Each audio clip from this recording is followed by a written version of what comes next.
as an achiever, di ba? I really do admire what you achieve in life, and I know that ako business naman as well, right? Ang entrepreneur. So how do you manage all that with your spiritual moms and those who try to reach for their dreams but at the same time have nurture, di ba? And other women guys on it.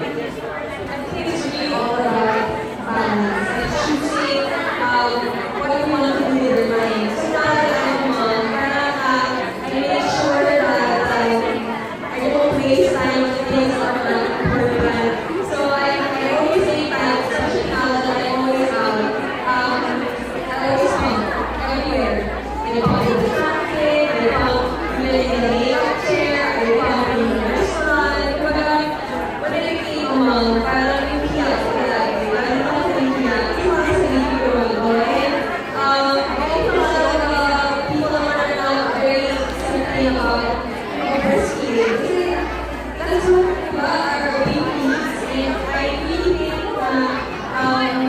so far, God willing, wala pa rin yung baby, which is 6 months old.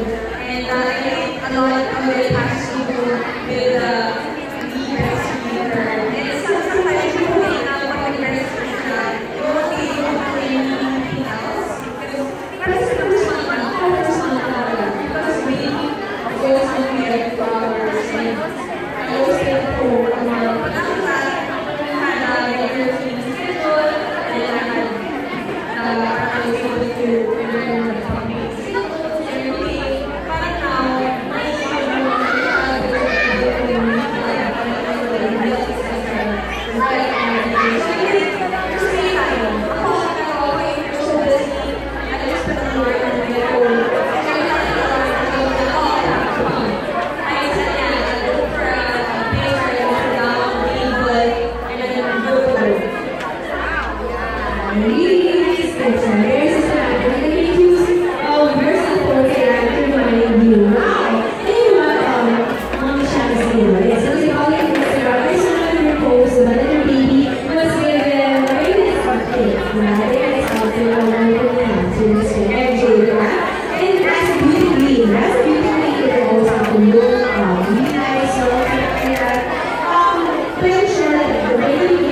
You're showing habits change.